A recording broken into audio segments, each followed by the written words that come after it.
He drove through the ice storm because he couldn't sleep, and because the call said there was a dog. That was all. A dog. Found in a drainage culvert off Highway 16, north of Prince George, curled around itself like it was trying to disappear. The SPCA shelter had already called twice and gotten no answer, so they called Sergeant Dale Whitmore's personal line.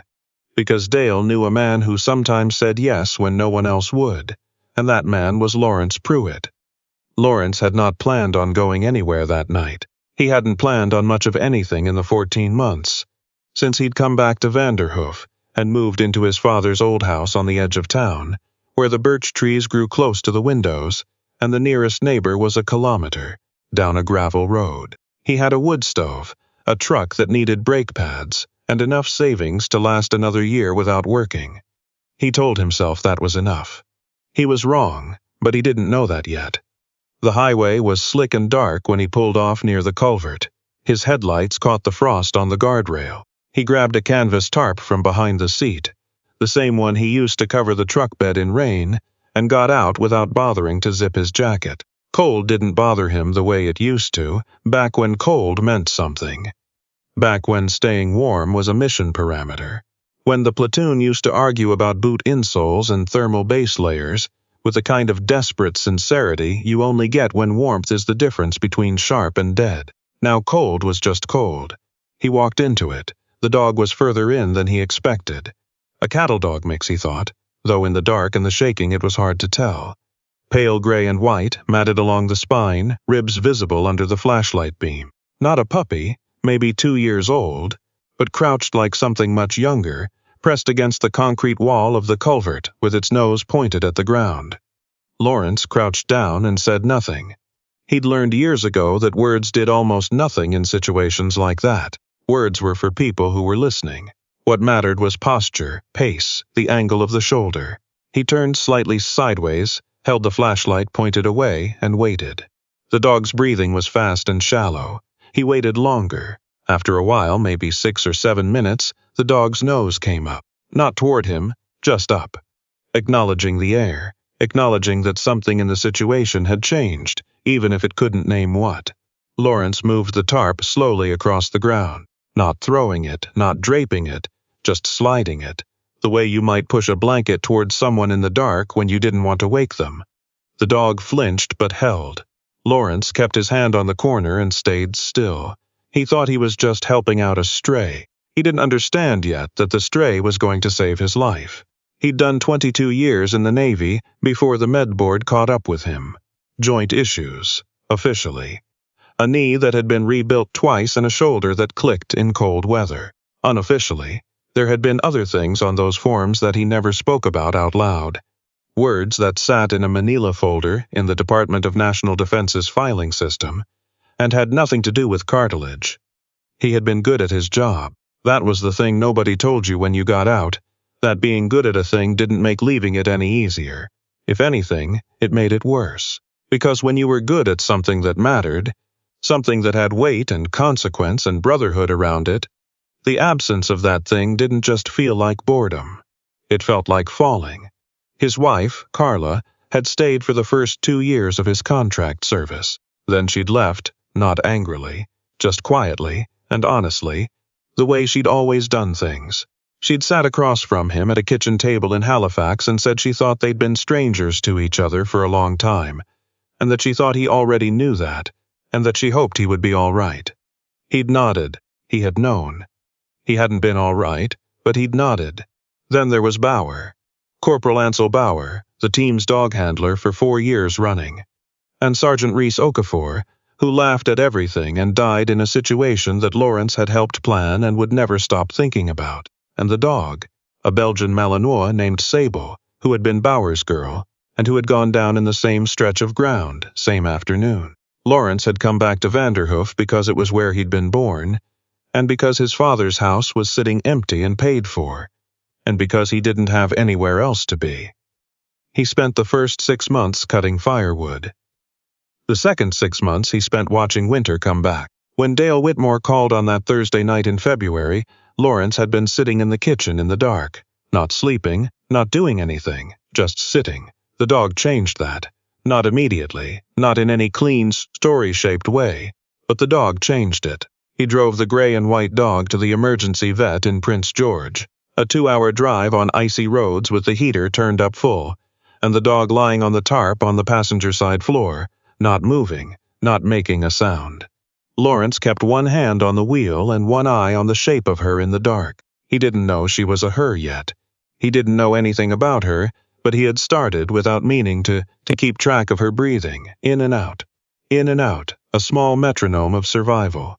The vet on call was a tired-looking man in his 50s named Dr. Kellner, who examined the dog without ceremony and pronounced her dehydrated, hypothermic, and underweight, but not acutely damaged. No broken bones, no injury beyond the long erosion of cold and hunger.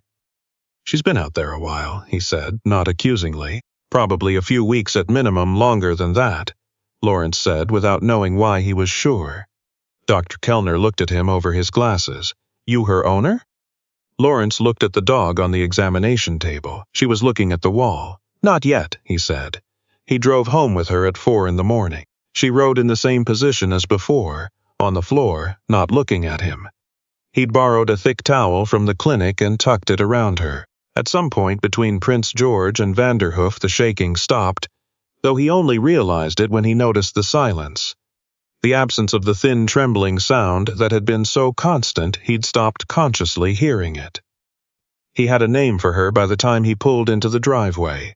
He didn't say it out loud yet, but he had it, Grit, because she was still here. Despite everything, she was still here.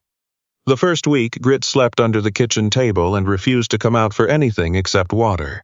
Lawrence didn't push her. He put a bowl of food within reach and sat on the floor nearby and read a paperback he'd picked up at the gas station in Prince George, some thriller about a forensic accountant, which he barely followed, and let her adjust to the fact of him at her own pace. He understood, in the way that people who've been in controlled situations understand, that trust isn't a feeling. It's a conclusion. You arrive at it through accumulated evidence. You couldn't rush someone to a conclusion. You could only keep showing up. So he showed up. He was there when she woke at 2 in the morning and shook herself and walked in a small circle and lay back down. He was there when she finally, on the 4th day, moved from under the table to the edge of the braided rug near the stove, which was only about 8 feet but felt, to Lawrence, like a different kind of distance. He was still careful not to reach for her. Not yet. His neighbor, a retired schoolteacher named Vera Holst, who lived down the gravel road, and who had apparently decided years ago that she would take an interest in the Pruett family, whether they wanted her to or not, showed up on day 5 with a pot of chili and an unprompted assessment of the situation. "She's afraid of the door," Vera said, watching Grit from across the kitchen. "Not of you, the door." Lawrence considered this. "How can you tell?"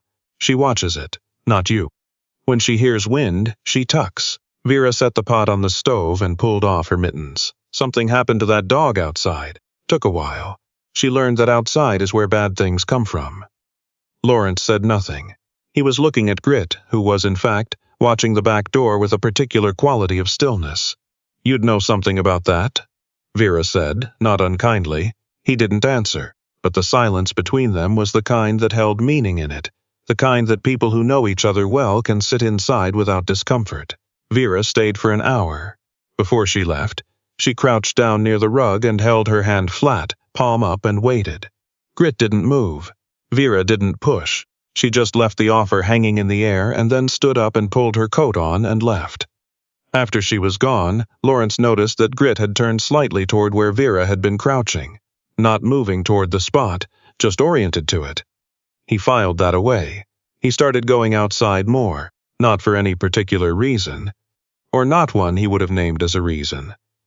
But Grit needed to go out eventually, and when she finally consented to walk through the back door, she walked close to his left leg, which was either instinct or something she'd been taught at some point in her life before the culvert, and which Lawrence recognized without thinking too much about it as a working dog's heel position. Someone had trained this dog. Someone had given her structure, and then the structure had disappeared, and she'd been in that culvert waiting for it to make sense again. He took her down the road that first morning, not far, just to the end of the gravel where the birch trees thinned and you could see the field, and she walked beside him with a seriousness that made him feel, unexpectedly, like he should have better posture. He laughed. Out loud, a short, rough sound that surprised him. Grit stopped and looked at him. "Sorry," he said. "I didn't mean to startle you." She looked at him for a moment longer, then looked back at the road ahead and waited. He started walking again. She matched him. It occurred to him, somewhere between the birch trees and the field, that this was the first time in a long time that he'd been responsible for another living thing. The weight of it settled on him, not as a burden, which was what he'd expected, but as something more like ballast, something that kept you from drifting in directions you didn't mean to go. Reese would have had something to say about that. Reese had always had something to say. Lawrence closed his eyes for a second and let himself hear the voice. Low and dry, full of a laughing quality even when Reese wasn't laughing, and then opened his eyes again and kept walking. You don't get to hold on to people, he thought. But maybe you get to carry them with you. Different things. Vera Holst, it turned out, was connected to approximately everyone in Vanderhoof in ways that Lawrence had not appreciated until Grit began requiring things. She was the one who told him that Dr. Kellner had mentioned a follow-up vaccine schedule, and that there was a veterinary technician in town named June, not the Dr. Kellner June, a different June, who did house calls for people who had trouble getting animals into a vehicle without incident. She was the one who told the man at the feed store, whose name was Braden Sully, that Lawrence had a cattle dog mix, and that Braden should probably know this, because Braden had in fact bred cattle dog mixes for 15 years before retirement and might be helpful. Braden Sully showed up one afternoon in a truck older than Lawrence's and knocked on the door with the easy confidence of someone who has never worried about being unwelcome. "Heard you have a McNab," he said. "What's a McNab?" Braden grinned. "Come out here and look at her and I'll tell you." He looked at Grit through the screen door for about 30 seconds and then said, "Yeah, McNab Shepherd. Probably some Australian cattle dog in there too. See the ticking on her legs and the way she's standing? They stand like that, like they're ready. Ready for what? Whatever needs doing." Braden pulled his cap off and put it back on. "Smart dogs, working dogs. They get strange when they don't have work." Lawrence looked at Grit. Grit was watching Braden with intense focus but without aggression, the way she watched everything, like she was taking inventory. "What kind of work?" Lawrence asked. Braden thought about it.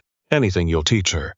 He looked at Lawrence with a directness that would have been rude from most people but somehow wasn't from him. "You know how to train a dog?" "I know some. What kind of some?" Lawrence considered. "Military." Braden nodded slowly. "That'll do then. Better than most, honestly." He looked at Grit again. "She was trained before. See how she watches your hands?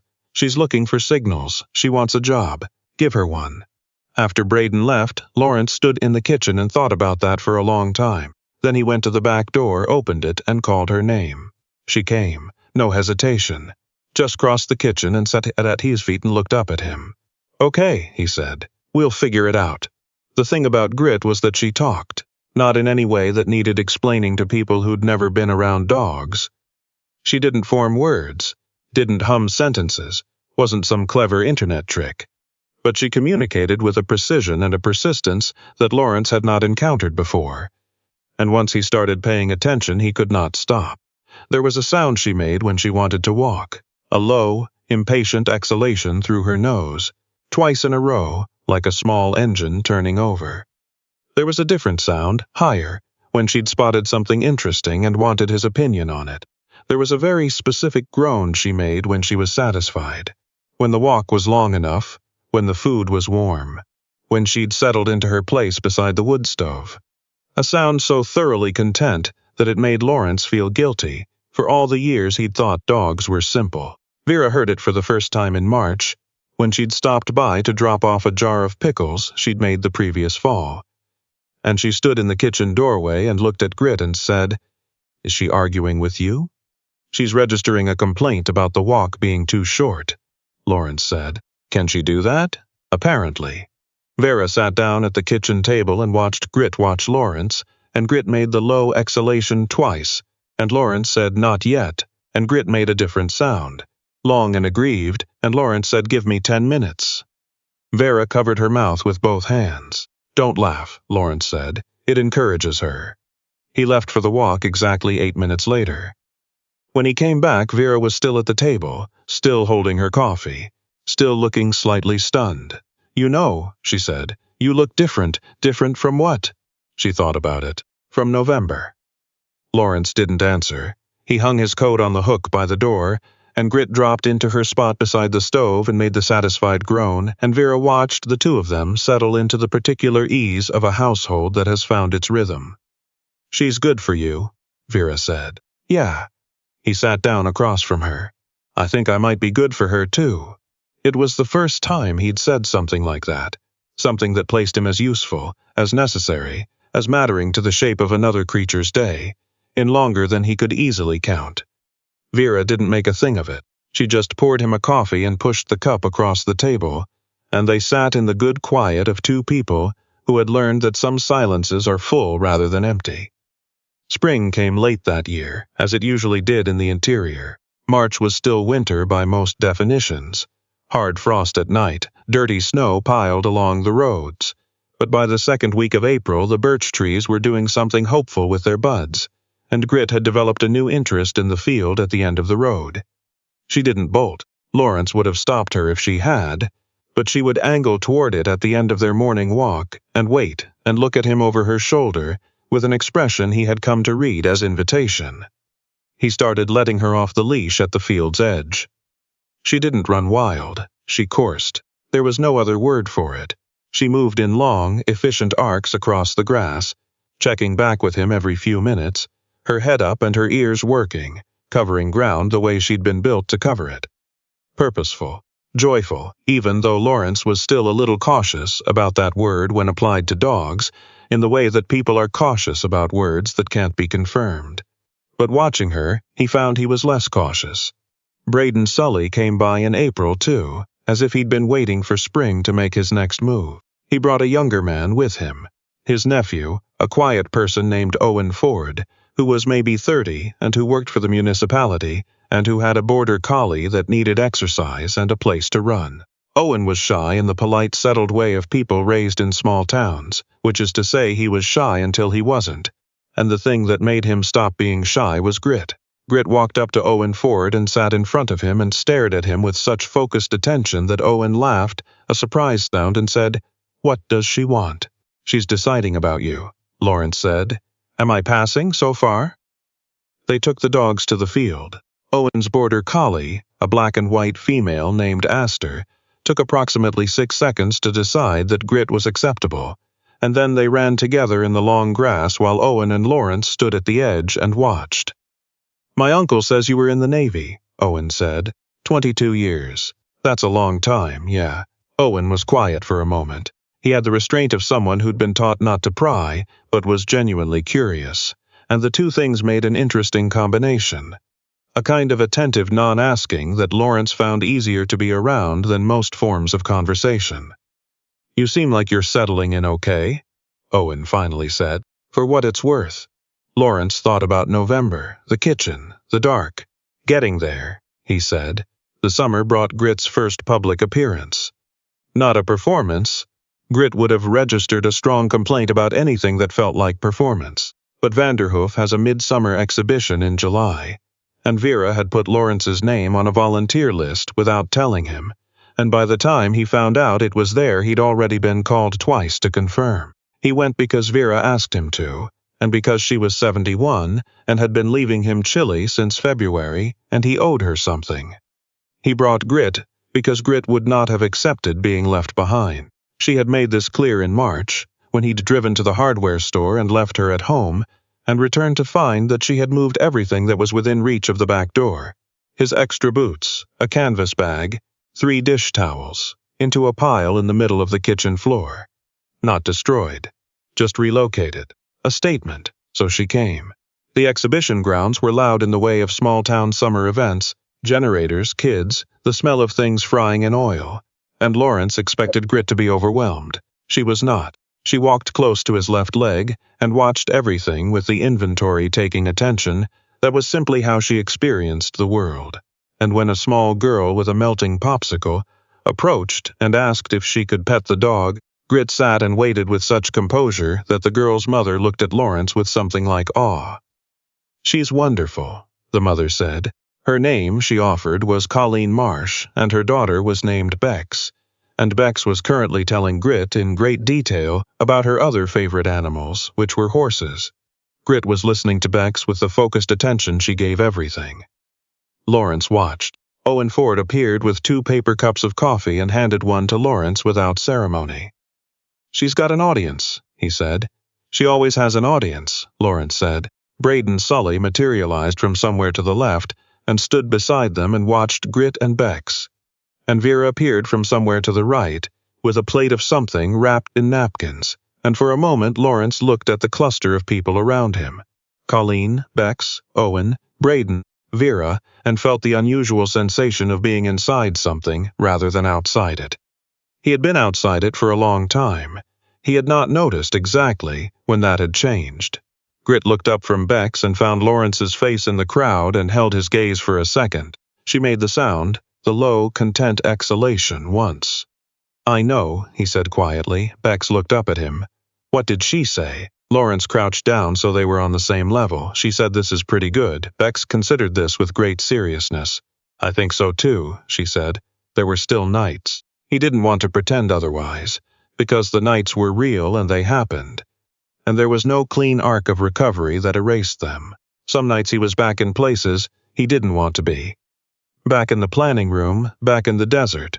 Back in the terrible clarity of knowing how a thing had gone wrong and understanding your own part in it. Some nights the house felt less like refuge and more like container.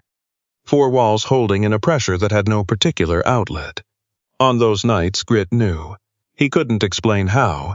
She was a dog and he was a person, and the mechanisms of her perception were not fully available to him. But he would wake at 2 or 3 in the morning to find her already there, not at the foot of the bed as usual, but pressed against his left side, her weight steady, her breathing slow, not asking anything of him, not solving anything, just there, just present. He would put his hand on her and feel her breathe and think about Reese, who had believed in simple things, good coffee, a solid plan, the non-negotiable importance of being a person who showed up. He would think about Bauer and Sable, who had died in the same moment and been buried with the same honors, and who Lawrence had not been able to say the right thing about at the memorial, and still hadn't, but maybe never needed to.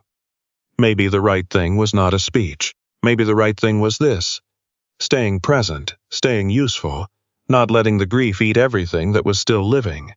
Maybe the right thing was a dog pressed against your ribs at 3 in the morning, reminding you that you were still warm. He always fell back asleep before dawn, and in the morning Grit would be at the back door with her exhalation and her looking over her shoulder invitation, and he would pull on his jacket and go, and the world would be the world again. The birch trees, the gravel, the field, the good plain reality of a dog who needed walking and a man who needed the walk. By September, the whole town seemed to know Grit. Lawrence was still not entirely sure how this had happened. He wasn't a social person by any active pursuit. He didn't go to the cafe to see people, didn't attend the church suppers that Vera kept mentioning, hadn't reconnected with the handful of people he'd known before he left for basic training at 20 years old. But he walked the roads twice a day, and Grit was with him, and Grit's approach to the world was a generous and engaged one. She remembered Bex from the exhibition and made the high, interested sound whenever she saw her on the path between the Marsh house and the school. She had developed a specific walkside friendship with a large orange cat belonging to a retired postal worker named Agnes Theriot, which involved sitting approximately 2 feet from the cat and exchanging what appeared to be information. She had decided that Dale Whitmore, who stopped by occasionally in his truck, was acceptable. A conclusion she communicated by placing her head on his knee whenever he sat down, which made Dale, a 60-year-old retired sergeant, with the steady composure of a man who had seen most things, go completely soft every time.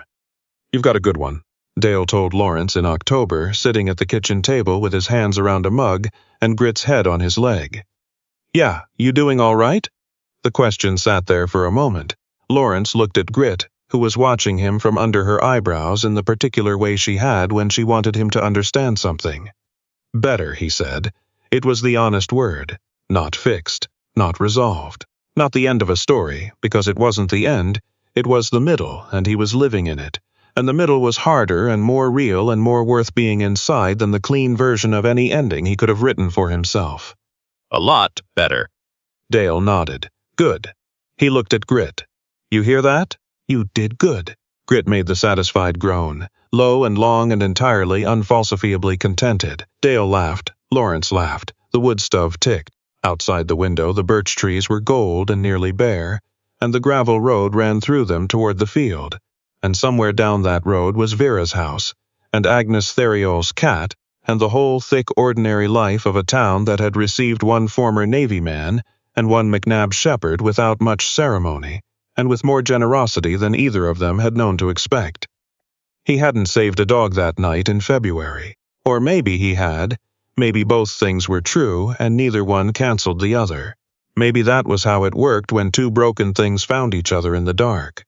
You saved and you were saved, and you couldn't fully separate the two, and you didn't need to, because the math of it wasn't the point. The point was the walk, the field, the morning. The point was that the exhalation came at the door, and he got up and they went.